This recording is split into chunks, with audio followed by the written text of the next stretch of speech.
This is a podcast about one woman's mission to help entrepreneurs and business owners write better business books. Each week, we tackle your writing excuses, because there are excuses too, and help you beat the blank page of doom so that you can write the book that'll grow your life and your business.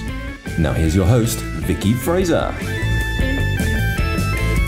Hello and welcome to the 1000 Authors Show. I'm Vicky Fraser and this is my husband Joe. Hello. Hi! And today we are here in all of our festive Christmas finery. I've got the sparkles, I've got the sparkly eyes. I, however, have just turned up.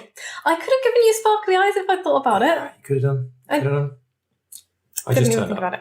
You've just turned up. You've been busy today though. Oh, I rented a carpet cleaner and have been cleaning carpets and upholstery. Done a splendid job. It's not been horrendous either. I almost enjoyed myself. Really? Could earn a few quid and do the neighbours as well. Anyway, this is the Christmas episode of the 1000 Authors Show. We've got a little Christmas tree in the corner. I did want to do this episode in front of the Christmas tree, but Joe wanted to sit on his squeaky stool. So we're here with the usual fairy lights behind us and hot chocolate, festive hot chocolate. Festive hot chocolate. It's very Cheers. nice. Charles. That's what we're drinking this week. Right then, so What are we doing? today we're doing good listens of fairy lights. I just called it fairy lights because it's Christmas. Okay. We're doing good listens. I did promise that we would be talking about our podcast listens, the things that we listen to, and could recommend to people to go and listen to good stuff. Okay. So we're just going to run down a list of what we listen to and why we listen to it. All right. Fair enough. It's like that mid-season writers' strike thing where in the middle of the season of Star Trek or something, they do a recap episode. Yeah, it's just cut together with lots of other bits and bobs. And there's 10 minutes of original stuff. Yeah. Yeah, that's what this is. Okay, but first of all, what's been going on at the Dingle? Well, what has been going on with Dingle? Not very much. It's Not very cold. much. We've been huddled. We've been burning everything we can find and huddling in front of the fire. When he says everything he can find, he means actual firewood and not the furniture and stuff. I did spend this past weekend on the sofa underneath the blanket, and it was great because I wasn't very well last week. And I just read a book. And speaking of reading, what are you reading at the moment, Joe? I am, well... You finished Frankenstein. I finished Frankenstein. What did you think? It was all right. I don't think it struck me with quite the weight it hit you. Well, you're a white man, so it wouldn't, I don't think. Okay, maybe. Fine, what, really? Well, yeah, it was about a young transgender doctor, and it's a feminist book, really. Is it? Yeah. What was feminist about it? Oh, the whole thing. It's got women in it. No. I think you need to read it again. Maybe I do. Maybe you do. But it was good. It was a good old yarn as well. Good old yarn. It's all right. It basically draws parallels between Mary Shelley writing the book Frankenstein and what was going on in her life around that time with what's going on now-ish with artificial intelligences becoming a thing. Yeah, it was quite thought-provoking, I thought. Because I don't really know much about AI in that world. I don't spend a lot of time in it. I think possibly that's why it didn't impact me with as much as it did you, because I do know a bit more about that kind of stuff. Yeah. We use deep learning at work to analyse things and do clever stuff. And I don't really know what that means. And you don't know what that means. So Tell us what deep learning means. What's that? Well, it's a very narrow description of a type of AI, really. It's where you train a deep learning algorithm to understand what it is that you're doing. So in my instance, I make inspection systems, right? Mm-hmm. So traditional inspection systems running off cameras do dimensions and is this in the right place? Is it not in the right place? It's kind of Boolean logic, is the width of this thing in tolerance or not? Mm-hmm. Yes or no? Yes or no stuff.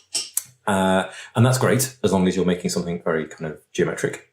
But if you're, for example, grading apples or deciding if the chocolates are the right way up in a tray of chocolates, or has the pizza got enough pepperoni on it, or does the pizza look right? Okay. As opposed to enough pepperoni. You could use traditional vision to say there's 16 pieces of pepperoni on this pizza. That is a pass. But they might all be on the wrong But side. they might all be piled up on one side. What was that meme? None cheese. None cheese, extra beef. None cheese, extra beef. Look it up, folks. Look it up. Oh my god, it made me laugh for about half an hour straight. So yeah, the deep learning algorithms are a branch of an early branch of AI that you can teach what looks good. Cool. Instead of it being geometric pass-fail, it's like, this looks good, that doesn't look good. Nice. Well, thank you for that, because I've learned something new today, dear listener, and I hope you have too. Cool. Okay, so that was what Joe thought of Frankenstein. Mm-hmm. It's all right. Yeah. But what are you reading now? Well, I never got quite to the end of the Wheel of Time series. Oh my god. So what I did was I downloaded the Wheel of Time book that I thought I was up to, and it turns out that it's the last one of the ones that I've already read. Oh. But I'm a third of the way through it now, so I'm just like refreshing with a quick book. Joe, the number of books there are in the world that you're never going to get the chance to read that are amazing, and you're rereading one that never ends. I'm only rereading the most recent one I've read. Okay, I mean, like, you can read whatever you like as long as you're enjoying it, but I do feel like maybe this has become a thing that you have to do instead of a thing that you want to do. So there's only two. After this one that I thought was the penultimate book, there are 2 books. Okay, cool. So maybe by the next podcast, because it is Christmas, you'll have finished the damn thing. Maybe. Yeah. So I'm reading The Name of the Wind by Patrick Rothfuss, and I love it. Yeah. It's epic fantasy, in the kind of style of David Eddings and that kind of thing. Is this the book that you kind of went, it's not, you didn't really like it mechanically as a book because the margins were a bit small and the text was a bit wrong? Okay, and this is the power of a good story, right? Because the book itself has annoyed me. It's a big, thick book. It's a big book. It's like 600 pages or so. And the type is quite small. If it was any smaller, I wouldn't be happy with it. Be out. I'd be reading it on the Kindle, basically. Because I am, 41 years old and my eyeballs have always been shit, frankly. I will always win the what's your eye prescription competition. Unless you're legally registered blind, I'm going to win that. It's the only thing I'm ever going to win. Anyway, so my eyeballs have always been crap. But I've got, obviously, contact lenses and glasses. And that means that I can read. Anyway, your eyes deteriorate when you get older. It's too small. But also, the text is a little bit too small for me, yeah.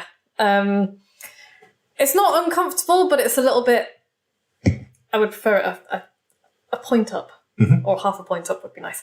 But the thing that most annoyed me about the physical book itself is the interior margins are too narrow, which means that when you open it, you're kind of looking around a corner.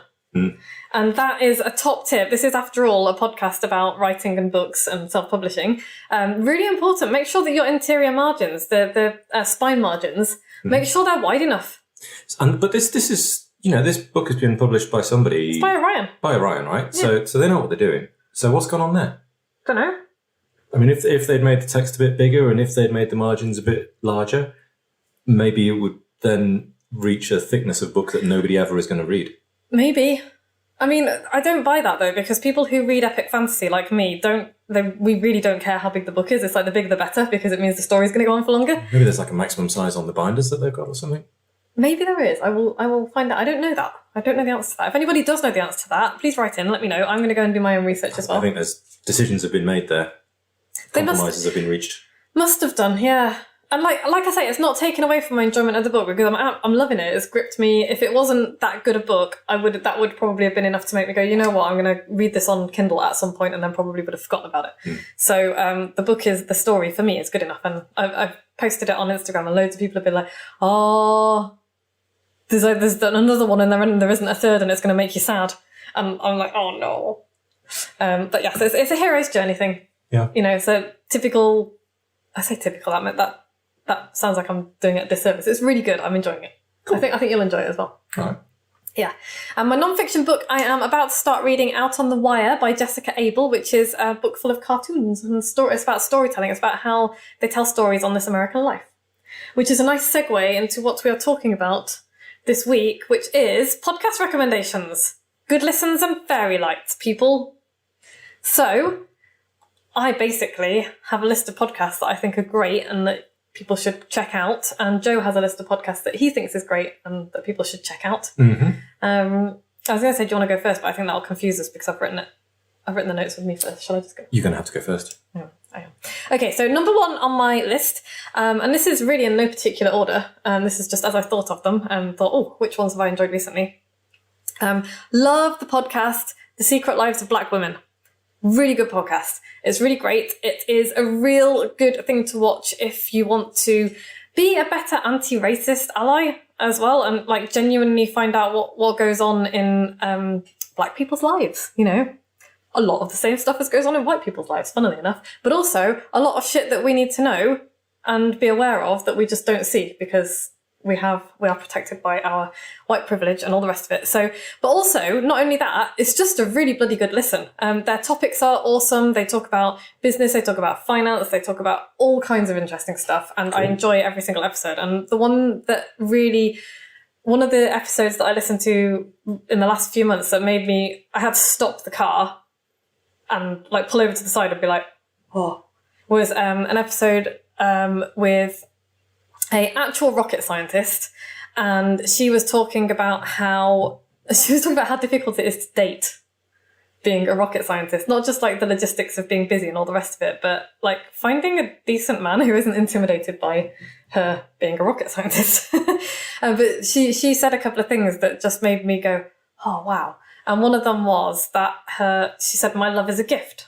You know, I put it out there into the world with no expectation of receiving anything back in return. And that was, it was just a really cool takeaway from the podcast, because I think quite often, you know, how many times do you say I love you expecting to hear it back? Mm-hmm. And it just was a different way of thinking about things, and it hit me in a different place. And I was like, wow, that's great. So yeah, that is an awesome podcast, The Secret Lives of Black Women. Go seek it out, have a listen. Cool.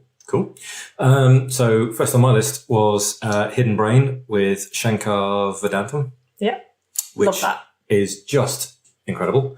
So he talks about all kinds of things to do with behaviors and social sciences and neuroscience, how your brain works and the connections you make, and it's just really interesting stuff.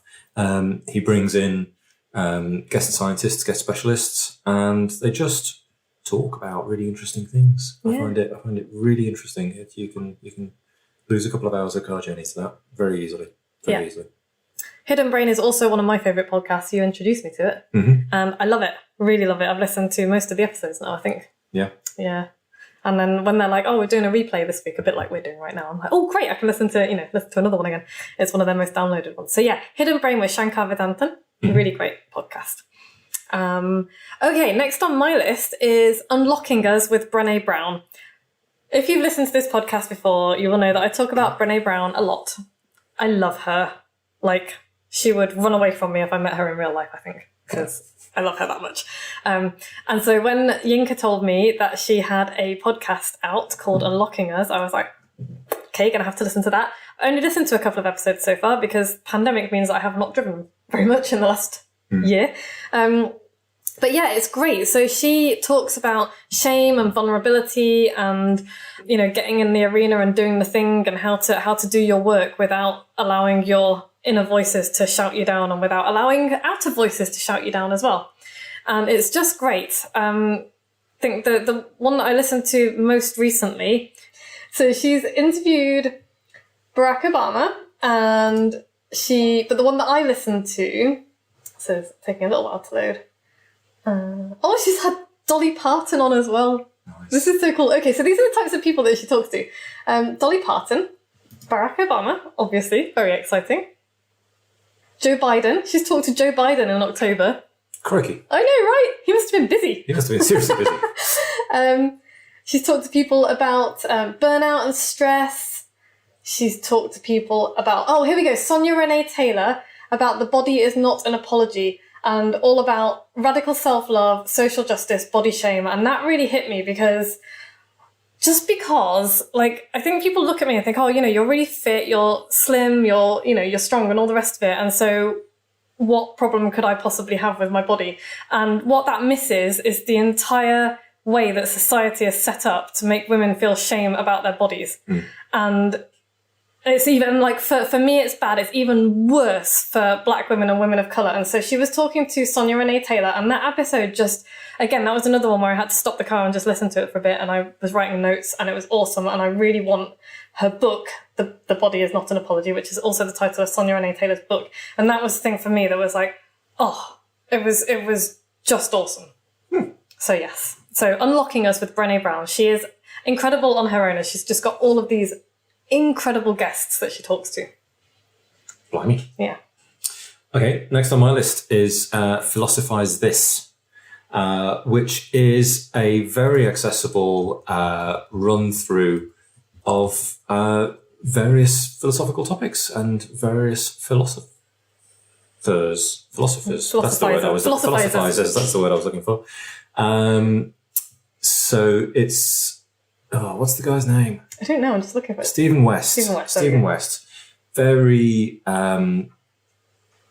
gentle and interesting and fair chap. Yeah, really easy to listen to. Really easy. Covers some pretty big topics, and you kind of need to start at the beginning with this one, because a lot of the episodes will build upon topics that right now you don't know anything about or don't know much about.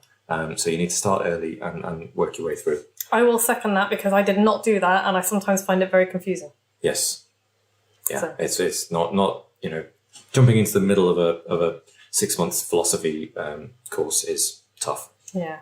But yeah, if you don't know anything about philosophy, give it a listen, because this is really important. Like, the whole reason we're giving you all this is because if you want to be a good writer, good writers are good readers, and not just good readers, but also this, listening to podcasts is a similar thing to reading, and it's learning stuff that you might not otherwise learn in other people's points of view. But philosophy is great for writers because we need to know how to argue with people. We need to know how to make an argument.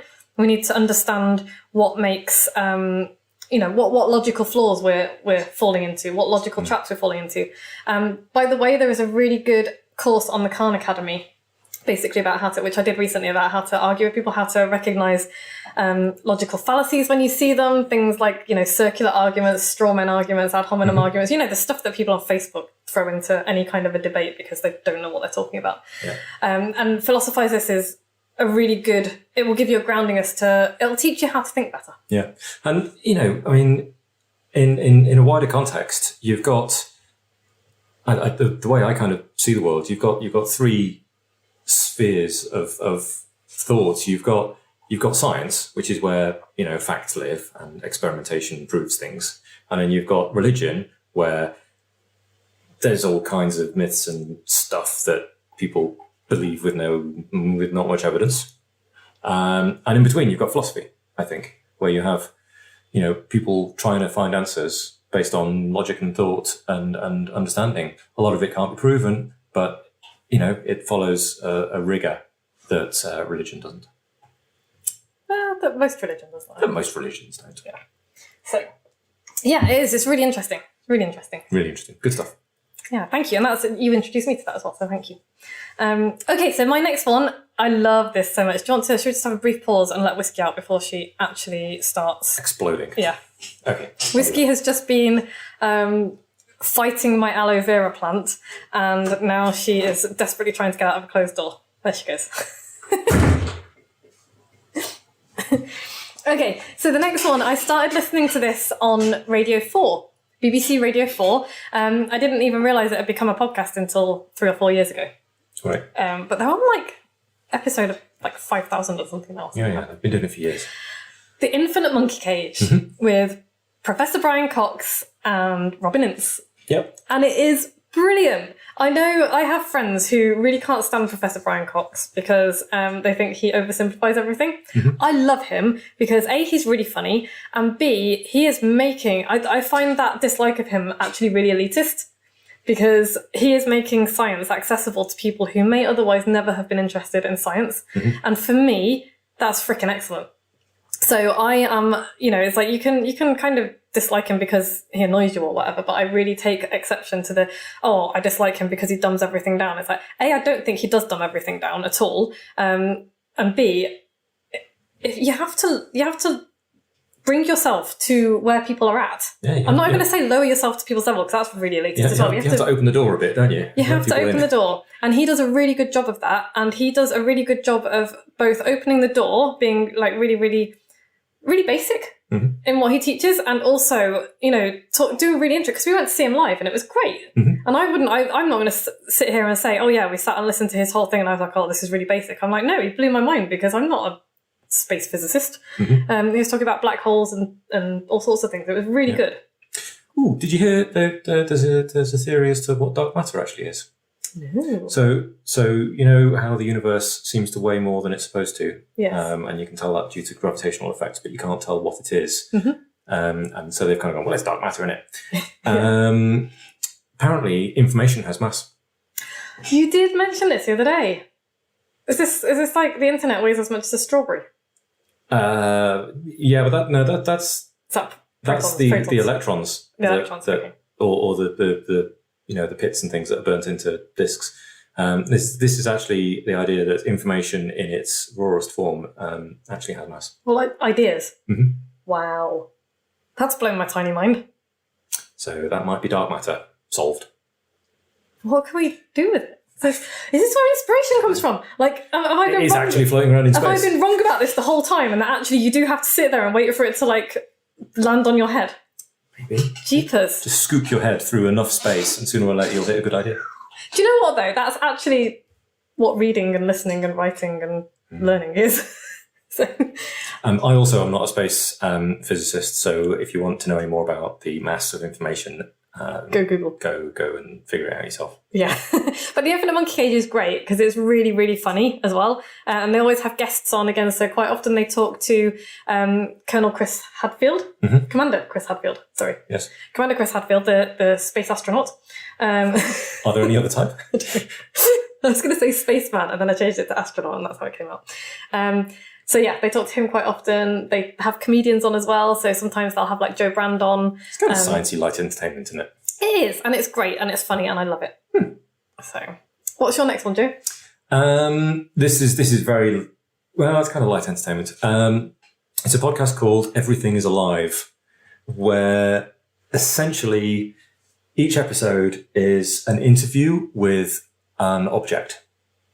For example, Lewis is a cheap off-brand can of cola, and he gets interviewed and tells his life story.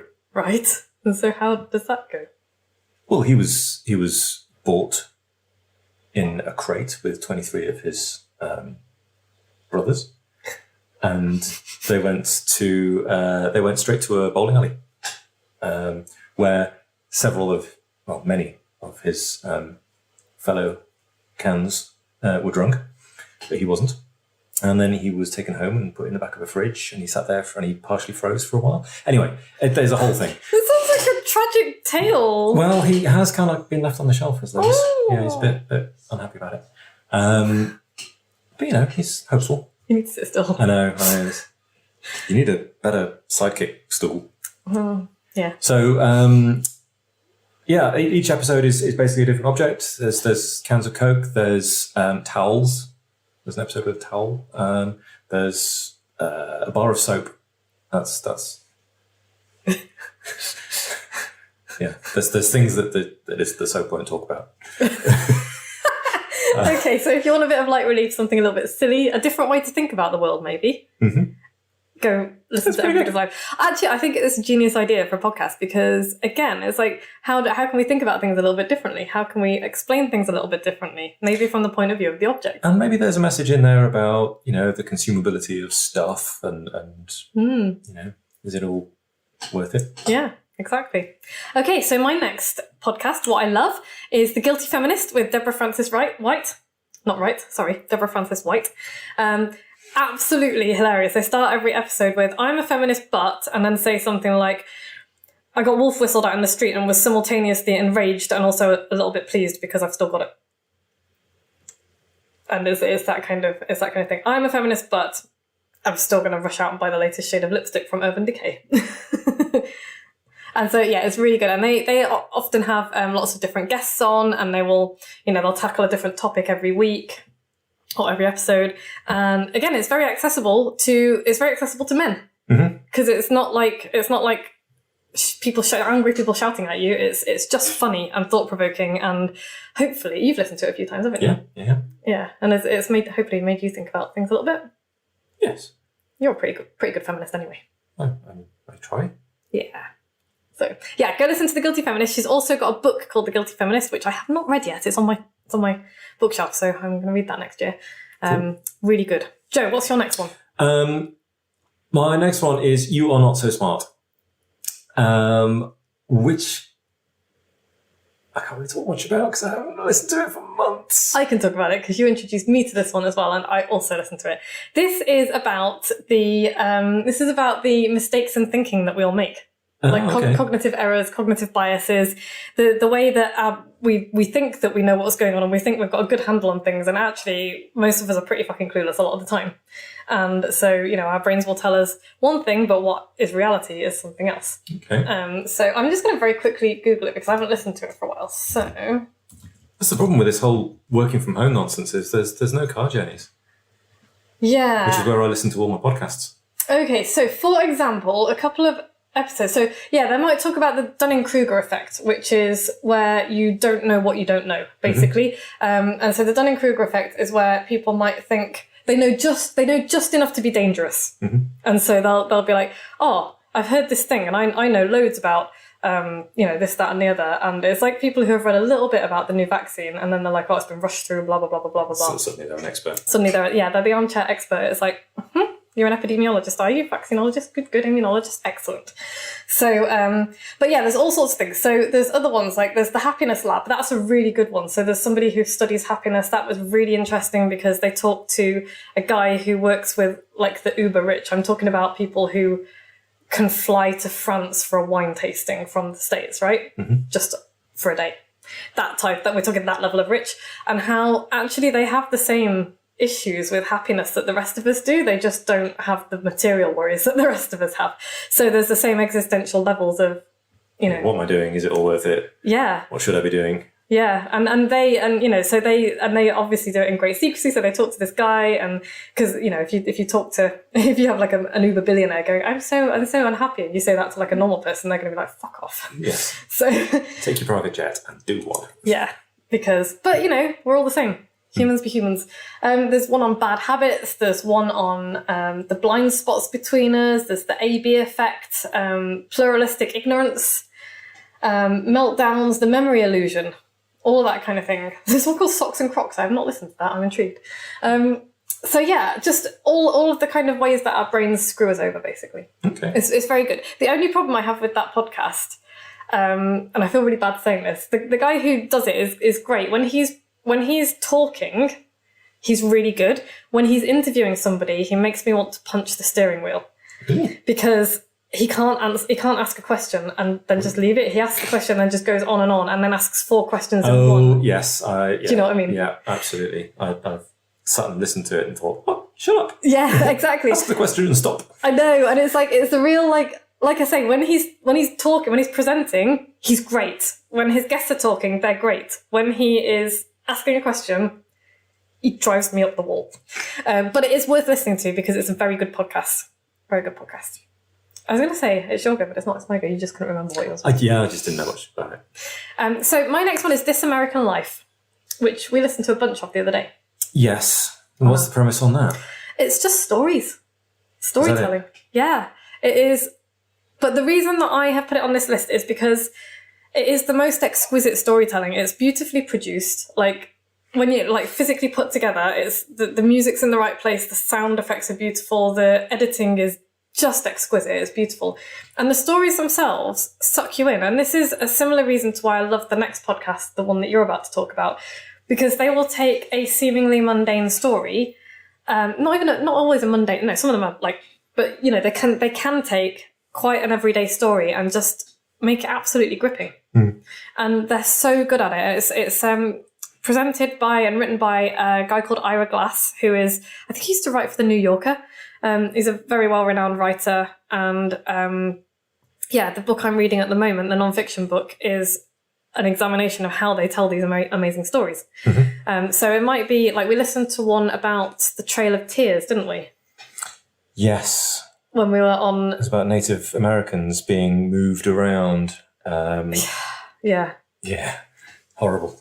Yeah, and there was a couple of Native American women who, or were part Native American, a couple of generations back. Yes. Part Cherokee, were they? Part Cherokee, yeah, that sounds right. And they decided to walk or drive the Trail of Tears and just... And stop in places where, their ancestors stopped. Yeah, and where their ancestors died. Yeah. And it was just like...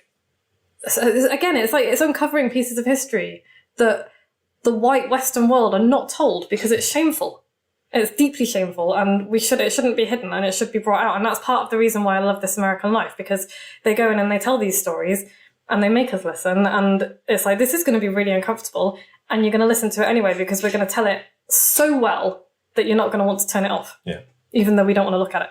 So, yeah. Really good, really good. Next on my list, 99% Invisible, which again is kind of a sciencey, what's going on inside your head, what's going on in the world, why gives you a lot of... It's really your head. I think it started off... We should have better notes than this, really. Well, I think I listened to them more than you. I think it started off as an architecture. It's like... yeah, I think it did, because an architecture thing, it's like the hidden world of everyday design, the stuff that, that holds up our world that we don't see. Okay. And a lot of their episodes have been about architecture, but now they've kind of gone wider than that. So, okay, so they've done episodes, and let's have a look at some of the episodes. And again, this is something that I learned about the red lines and stuff in American voting. This is where I learned about some of this stuff. So they talk about housing. Anyway, they will pick like one of the 1% of the world that we don't see. And then they will talk about it. And it might be one of the episodes that sticks in my head, even though I'm not really that interested in architecture, is these houses that were built in the 1950s and 60s, really futuristic ones. And they were built in areas of, I think it was New York. I can't even remember the city, one of the big cities. I think it was New York. And why they were built and who they were built by and the architect that they were built by and the people that lived there and what has happened to those places now. All of which I've just said is like, oh, really? That doesn't sound that interesting. That's the episode that I've remembered because it just gripped me. Because again, they take this thing that we might not know anything about and spin stories around it and explain what's behind the world. Cool. Yeah, they were talking about transport systems as well. We don't see our city's transport systems really because we live in them. But when you examine it and how it all works, it's like, how does this even work? How does a city even work? Because it's got so many moving parts. It's like, our garbage gets taken away and our streets get cleaned and the roads get repaired and people commute and traffic lights work. Yeah, it's like, how does all this happen? And how has it grown up? And how have we created this like ecosystem of cityness? Massive complexity. Yeah, it's very, very interesting. Cool. So, my last one is Self-Publishing Show, which I have been a guest on. For obvious reasons, it is heavily slanted towards fiction, but they do have non-fiction people on quite often. They had me on. They've had people like Joanna Penn on. They talk to all manner of different authors and people involved in the publishing world about writing, the craft of writing, storytelling, actually self-publishing and getting your book out there and selling it and all the rest of it. Cool. Yeah. It's great. It's Mark Dawson. You may have heard of him if you like spy type books, Jack Reacher type books. He writes Jack Reacher type books. My mum and dad are big fans of his. He's a really nice guy. And James Blatch, who used to be a BBC journalist and now does the presentation. So those are the main podcasts that we wanted to talk about. But I just want to mention a few others just very quickly that I also love. Akimbo with Seth Godin. Really well worth listening to. The Illusionist, which is all about words. I love it. Very good. Very well worth listening to. BBC Inside Science, because it's nerdy and cool. Business Live with Jamie Beach. Hi, Jamie. I've been on Jamie's show, but he interviews loads of really, really interesting small business people and like community interest people and social enterprise people. And his podcast is really, really great as well. Cool. The Copywriter Club podcast. It's really good for copywriters and marketers. They have all sorts of interesting guests on. Freakonomics Radio, love it. Again, it's just like interesting behavioural economics stuff. Really interesting stuff. The Good Ancestor podcast with Layla F. Saad. Again, really good for anyone who wants to dismantle white supremacy and basically become a better human. The Handstand Factory. I love it because handstands. You can have a podcast on anything. How To with Charles Duhigg, who wrote The Power of Habit. Oh, yeah. That's a really good one as well. So he will have people write in and say, how'd you do this? And he'll go off and investigate it. Cool. Yeah, it's cool. Because he is an investigative journalist. Terrible Thanks for Asking. This can be really funny. I really like it. It's based on the premise that whenever somebody says, how are you? You say, yeah, I'm fine, even if you're really, really shit. So she talks to people and gets them to actually tell her how they are. And it can be funny or sad or both at the same time. It's very good. It's like a mental health podcast. And then there's the West Wing Weekly, which I love because I'm a big fan of the West Wing. And my mate Dom put me onto that podcast. So thank you, Dom. And it's basically just Josh Malina and Rishikesh Hirway discussing every episode of the West Wing ever made. And it's great. And they've got all sorts of the stars on to interview and stuff. And finally, the 3-month Vacation podcast with Sean D'Souza of Psychotactics, which I love as well. Obviously, Sean is a mate of mine, and I've bought many of his products because they're all amazing. Did the cartooning course and all of that. So nice. Hopefully, that has given you a load of things to seek out and listen to and learn from. Is the list in the show notes? Oh, God. It's up to Podfly. Podfly, there's quite a lot of links there, but maybe they could all be in the show notes. I don't know. If not, they will certainly be linked to from my blog when Harriet puts the blog up. So yes, the links will be there. Absolutely. What's the takeaway, Joe? Expand your horizons. Listen to interesting people. Hear their stories. Both show. And my author shout out this week is Kathy Scott, who sent me a copy of her book, which I helped her a little bit with, because I helped her with the layout, I helped her to write the back blurb. And if you're watching the video, look how lovely the cover is.